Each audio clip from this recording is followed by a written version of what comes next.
Hello my YouTube family, welcome back to my channel. और कैसे हैं आप सब। तो आज की वीडियो में ना फिर से मैं आप लोग के साथ शेयर करने वाली हूँ चॉकलेट केक की ही डिज़ाइन।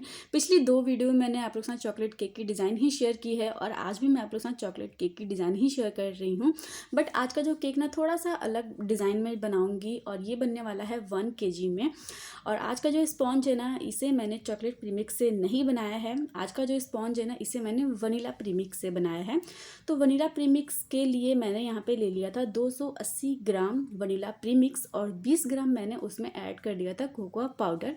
तो हो गया हमारा 300 ग्राम चॉकलेट प्रीमिक्स बनके तैयार और उसी से मैंने यहाँ पे स्पॉन्ज को बना के रेडी कर लिया है। टिन मैंने 7 इंच का लिया था और केक को हमने कर लिया है 3 लेयर में कटिंग। अब इस केक को हम कर देंगे सैम्बल और केक बोर्ड हमने ले लिया है 10 बाई 10 का और ये स्क्वायर बोर्ड है। राउंड भी आप ले सकते हो बट मुझे ऐसा लग रहा है ना, राउंड से ज़्यादा मुझे ना स्क्वायर बोर्ड ज़्यादा अच्छा लगता है, क्योंकि ना इस पर आपको थोड़ी सी जो स्पेस है वो ज़्यादा मिल जाती है और ये सही भी है, मुझे ऐसा लगता है। बाकी तो जो आपको मिले आप वो यूज़ कर सकते हो। और आज का चॉकलेट केक के जो डिज़ाइन है ना, ये कस्टमर ने कोई भी रेफरेंस पिक्चर नहीं दिया था, कोई भी जल्दीबाजी वाला ये केक नहीं था। वैसे तो इस केक का ऑर्डर मुझे एक दिन पहले आ गया था, तो रात में मैंने स्पॉन्ज को बना के रख दिया था और सुबह मैं इस केक को अपना कंप्लीट कर रही थी। तो आपने देखा होगा कि स्टार्टिंग में जब मैं केक की कटिंग कर रही हूँ ना, तो इसके क्रम्स भी ज़्यादा नहीं निकले हैं। एक्चुअली क्या होता है, जब आपका केक काफ़ी अच्छे से ठंडा हो जाता है और वो सॉफ्ट रहता है ना, तो बिल्कुल भी क्रम्स नहीं निकलते हैं, इक्का दुक्का क्रम्स निकलते हैं। अगर आप अर्जेंट केक जैसे कि ऑर्डर आता है कि उनको जल्दी चाहिए और जब हमारा स्पॉन्ज होता है वो हल्का गर्म होता है, तो अगर उसी समय अपने केक को हम कटिंग करते हैं ना, थोड़ी सी क्रम्स है उससे ज़्यादा निकलती है। वैसे कोई भी टेंशन लेने वाली बात नहीं है। आप लोग थोड़ी थोड़ी बातों के लिए ना बहुत टेंशन ले लेते हो कि हमारा केक जो है ना काफ़ी क्रम्स निकल रहे हैं, केक का ऊपर का जो पार्ट है ना ये काफ़ी चिपचिपा सा लग रहा है। तो इतनी छोटी छोटी बातों के लिए ना आप बिल्कुल भी टेंशन मत लिया करो, क्योंकि देखिए अगर हम प्रीमिक्स से अपना स्पॉन्ज बनाते हैं ना और आपका जो स्पॉन्ज है इसको बनाने के बाद अगर आपने इसको अच्छे से कवर कर भी दिया है या अगर आप कवर नहीं भी करोगे ना, तो ऊपर का जो सरफेस है वो हल्का सा चिपचिपा हो जाता है। और अगर क्रम्स निकल रहे हैं तो भी आपको टेंशन लेने की कोई बात नहीं है। ऑफकोर्स आपकी जो स्पॉन्ज है ये हल्की गर्म है, या अभी बिल्कुल ताज़ा ब्रेड है, तो इस वजह से क्रम्स निकलते हैं। तो प्लीज़ आप छोटी छोटी बातों को बिल्कुल भी टेंशन ना लिया करो। तो यहाँ पे ये बहुत ही बेसिक सी चॉकलेट केक की डिज़ाइन है और बहुत ही बेसिक सी फ्लेवर भी है। तो इस केक के लिए ना कोई भी कस्टमर ने मुझसे नहीं कहा था कि उनको जो क्रीम है ये चॉकलेट क्रीम चाहिए, क्योंकि मैं चॉकलेट केक भी कई तरीके से बनाती हूँ। किसी केक में मैं नॉर्मल वनीला अपना जो व्हिप्ड क्रीम है वो यूज़ कर लेती हूँ, या फिर अगर कोई कस्टमर कहते हैं कि हमें चॉकलेट क्रीम के साथ चॉकलेट केक चाहिए, तो उनको उस तरीके से मैं बना के देती हूँ। तो देखिए जैसा कस्टमर डिमांड करें उस तरीके से उनको बना के देना है। और इस केक की मैंने क्या प्राइस रखी है वो भी मैं आपको वीडियो के एंड में बता दूंगी, और इस केक का वेट भी मैं आपको दिखाने वाली हूँ। एक्चुअली ना सभी केक का वेट ना मैं नहीं दिखा पाती हूँ, पर मैं कोशिश करती हूँ कि मैं सभी केक का जो वेट है वो मैं दिखाऊँ आपको, पर कभी कभी मैं भूल जाती हूँ। ऑफकोर्स हर कोई थोड़ा तो भूल ही जाता है, तो जो याद रहता है ना वो मैं आपको दिखा दूंगी अब से। और आप लोग के कमेंट्स भी आए थे कि प्लीज़ आप अपने जो केक बनाते हो ना, तो उससे पहले आप स्पॉन्ज की जो प्रिपरेशन है वो कैसे करते हो वो भी आप शेयर करो। तो देखिए कभी कभी क्या होता है ना कि इतना जल्दी केक का ऑर्डर आ जाता है कि हम जो काम कर रहे होते हैं ना, उस काम को छोड़ के सबसे पहले मैं स्पॉन्ज को बेक करने के लिए रखती हूँ। तो फिर इतना टाइम नहीं होता है, जहाँ पे मैं केक बना रही हूँ वहाँ पे टेबल को अरेंज करने का ना मेरे पास बिल्कुल भी टाइम नहीं होता है, क्योंकि बहुत ऐसे कस्टमर हैं कि चलो ठीक है हमें 2 घंटे में 3 घंटे में केक चाहिए, तो फिर वहाँ पे मैं अब सब चीज़ों को अरेंज करूँ, फिर मैं स्पॉन्ज की वीडियो आप लोग को दिखाऊँ। वैसे तो मैं कितना प्रीमिक्स यूज़ करती हूँ हाफ kg के लिए, 1 kg के लिए, या मतलब जितना भी छोटा बड़ा केक मैं बनाऊँ वो मैं कितनी प्रीमिक्स यूज़ करती हूँ, कौन सा टिन यूज़ करती हूँ, वो भी मैं आपको अपनी वीडियो में बता देती हूँ। बस आपको वीडियो को ध्यान से सुनना है और देखना भी है कि किस तरीके से मैं अपनी केक की जो प्रिपरेशन है वो मैं किस तरीके से कर रही हूँ। तो यहाँ पे भी इस केक की जो वीडियो है ना, मैंने ज़्यादा कट वट कुछ भी नहीं किया है, बस जो है आपके सामने है।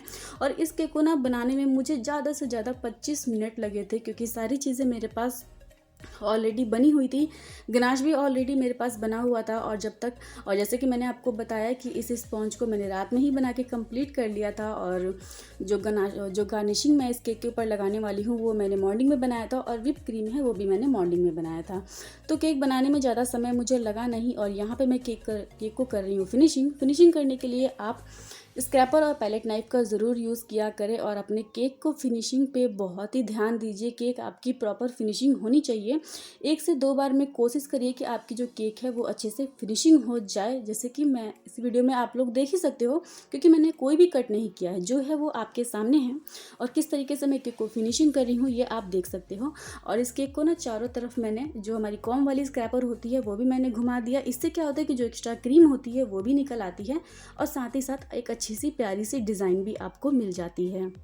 तो केक को तो हमने कर लिया अच्छे से फिनिशिंग। अब यहाँ पे बोर्ड को भी क्लीन करना बहुत ज़रूरी है। तो बोर्ड को कैसे क्लीन करना है, आपको क्या करना है, पैलेट नाइफ को लगाना है अपने एक गीले साफ़ कपड़े में, और उससे काफ़ी अच्छे तरीके से जो आपकी केक बोर्ड है ना ये क्लीन हो जाती है। वैसे जो छोटी छोटी ब्रश आती है ना उससे भी आप कर सकते हो, बट ये एक मतलब बेसिक है। अगर आपके पास अब ब्रश कहाँ जाओगे खोजने के लिए, तो इससे बढ़िया है पैलेट नाइफ साथ में होती है। जब हम अपना केक बनाते हैं तो उस समय एक गीला कपड़ा आपको साथ में ज़रूर रखना है अपने पैलेट नाइफ को पोंछने के लिए। तो उसके बाद ही आपको केक को फिनिशिंग करना है। तो ठीक है, तो गीला कपड़ा ऑलरेडी हमारे पास रहता है, पैलेट नाइफ को लगाना है गीले कपड़े के अंदर में, और अच्छे से अपने बोर्ड को क्लीन कर लेना है। बोर्ड को बिल्कुल गंदा करके कस्टमर को कभी नहीं देना है। जितना आप अच्छे से क्लीन करोगे, केक की फिनिशिंग करोगे, उतनी ही ज़्यादा कस्टमर आपके केक की तरफ अट्रैक्ट होंगे। उनको भी ऐसा लगेगा कि हाँ ये बहुत ही सुंदर केक डिज़ाइन बनाते हैं। ठीक है, तो यहाँ पे ना मुझे इस केक को कवर करना था पूरे चॉकलेट गनाश से। जैसे कि इस केक का जो डिज़ाइन था ये कस्टमर ने मुझे सेंड नहीं किया था, और मुझे अपने अकॉर्डिंग ही इस केक को बनाना था। तो जो चॉकलेट केक होता है ना, मैं जनरली यही कोशिश करती हूँ कि बाहर से भी प्रॉपर ऐसा लगना चाहिए कि चॉकलेट केक है। क्योंकि बहुत ऐसे कस्टमर होते हैं कि बाहर से अगर मैं कोई फ्लावर वाली डिज़ाइन बना दूँ या मैं ग्लेजिंग जेल कोई लगा दूँ, तो उनको ऐसा लगता है कि अंदर से ना ये चॉकलेट केक है नहीं। तो इसलिए मैं ज़्यादा कोशिश करती हूँ कि बाहर से भी ऐसा प्रॉपर दिखना चाहिए कि हाँ ये एक चॉकलेट केक है। केक को हमने कर लिया था चॉकलेट गनाश से कवर, और चॉकलेट गनाश की जो रेसिपी है ये ऑलरेडी मेरे चैनल पे है। व्हिप क्रीम से मैंने गनाश बनाया है, फ्रेश क्रीम के साथ मैंने चॉकलेट गनाश बनाया है, चॉकलेट ट्रफल बनाया है। तो ये दोनों की रेसिपी ऑलरेडी मेरे चैनल पे है, तो आप वहाँ पे जाके देख सकते हो। अगर आप कमेंट करोगे तो मैं उस दोनों वीडियो को अपने प्लेलिस्ट में ऐड कर दूँगी, ताकि आपको खोजने की कोई भी दिक्कत नहीं होगी। तो चलिए, केक को हमने कवर कर लिया था, उसके ऊपर हमने बॉर्डर भी बना दिया है। अब मैंने यहाँ पे ना ये कुछ मैंने बनाए थे चॉकलेट की गार्निशिंग, और इस गार्निशिंग बनाने के लिए हमने डेयरी मिल्क वाला मोल्ड यूज़ किया है, और ये पाम लीफ वाला जो मोल्ड आता है ना, इसमें हमने दोनों ही पाम लीफ वाली मोल्ड की चॉकलेट की गार्निशिंग बनाई है। और जब मैं चॉकलेट की गार्निशिंग बना रही थी चॉकलेट मेल्ट करके, उसी समय मैंने इसमें टूथपिक भी लगा दिया था, ताकि जो टूथपिक है वो चॉकलेट के साथ अच्छे से सेट हो जाए। और इस तरीके से हमें केक के ऊपर लगाने में मतलब ईजी रहेगा। तो अगर आप भी ये मोल्ड यूज़ करके इस तरीके की जो गार्निशिंग है ये यूज़ कर रहे हैं, तो आप उसमें पहले से ही टूथपिक लगा दें, ताकि वो अच्छे से चॉकलेट के साथ सेट हो जाए और आपको केक के ऊपर लगाने में कोई भी प्रॉब्लम ना हो। तो अच्छा, अब इसको ना मैं थोड़ा सा इसको गोल्डन कलर का इफ़ेक्ट दूंगी, ताकि चॉकलेट केक के ऊपर थोड़ी सी हाईलाइट हो जाए और दिखने में भी थोड़ा सा काफ़ी अच्छा लगे। और इस तरीके से ना जब मैंने केक के ऊपर लगाया, वाकई ये काफ़ी अच्छा लग रहा था। तो चलिए, हमने यहाँ पे जो गार्निशिंग है वो हमने बना के कंप्लीट कर लिया। और बहुत ही आपको ना अच्छे से यहाँ पे जो पाम लीफ वाली गार्निशिंग है ना, ये बहुत ही अच्छे से पकड़नी है, नहीं तो अभी आप पकड़ोगे ना तो हाथ का जो उंगली का टच है ना वो गार्निशिंग पे आएगा, तो वहाँ से जो गोल्डन कलर वाली है ना वो हट जाएगी। तो मैंने बहुत ही ध्यान से लगाया है इस केक के ऊपर। और जो भी हमारा ये चॉकलेट एक गार्निशिंग है ये डेयरी मिल्क वाली, उसको मैंने ये साइड वॉल पे लगा दिया है, ताकि कस्टमर को ये ना लगे कि ये चॉकलेट केक नहीं है। और मैंने खूब सारी इसमें चॉकलेट की गार्निशिंग लगाई है, और वाकई मेरे कस्टमर की रिव्यू भी बहुत अच्छी आई थी, और उनको ये केक भी दिखने में भी काफ़ी अच्छा लग रहा था, थोड़ा सा उनको यूनिक लगा। और कस्टमर ने भी कहा ना कि ये दुकान से वाकई काफ़ी अच्छा आपने बनाया है। दुकान से जब हम चॉकलेट केक लेते हैं ना, तो उस पर 1 से 2 चॉकलेट लगे हुए होते हैं, या चॉकलेट के जो फ्लेक्स होते हैं जैसे ब्लैक फॉरेस्ट केक में लगा हुआ होता है ना, तो उस तरीके से ही मिलता है। आपने इसमें खूब सारी चॉकलेट की गार्निशिंग लगाई, और चॉकलेट केक आपने बहुत ही अच्छे से बनाया। तो मतलब मुझे भी लगा कि चलो ठीक है, अच्छे से तो बनाया, कस्टमर को बहुत पसंद आया, और मुझे भी बहुत खुशी हुई ताकि जो मेरे कस्टमर को पसंद आया। और इसके आगे में ना मैंने ये खूब सारी जो हमारी गोल्डन गोल्डन बॉल्स आती हैं, ये एडिबल होती हैं, इसे हम खा सकते हैं, तो इसे भी मैंने लगा दिया था। और इस केक के ऊपर ना कोई नाम वगैरह नहीं लिखना था, तो बस मैंने इसके ऊपर एक हैप्पी बर्थडे का टैग लगा दिया था। और ये हमारा जो केक का फाइनल लुक है बनके कंप्लीट हो गया है। तो चलिए अब इसका ना हम वेट भी करके आपको दिखा देंगे इस वीडियो में। कभी कभी मैं भूल जाती हूँ, बट मैं कोशिश करती हूँ कि मैं आपको जो केक का वेट है ना वो मैं दिखा दूँ। तो यहाँ पे हमने ले लिया अपना मेजरिंग स्केल और इसके ऊपर हम अपना रख देंगे केक। और यहाँ पे जो केक है ना ये 1200 ग्राम का बनके कंप्लीट हुआ था, आप देख सकते हो। अगर 50 ग्राम मैं बोर्ड का हटा भी दूँ तो भी हमारा जो केक है ये 1150 ग्राम का बनके कंप्लीट हुआ था। और चॉकलेट केक है, चॉकलेट गार्निशिंग लगाई है, चॉकलेट गनाश से हमने कवर कर लिया है, तो ऑफ कोर्स चॉकलेट केक का वेट तो थोड़ा सा ज़्यादा हो ही जाएगा। बाकी आपको ये केक की डिज़ाइन कैसी लगी? कस्टमर को तो काफ़ी अच्छा लगा था, उनकी रिव्यू भी काफ़ी अच्छी आई थी। और इस केक की जहाँ तक की रही प्राइस की बात, तो इस केक का जो मैंने चार्ज लिया था वो मैंने 600 लिया था।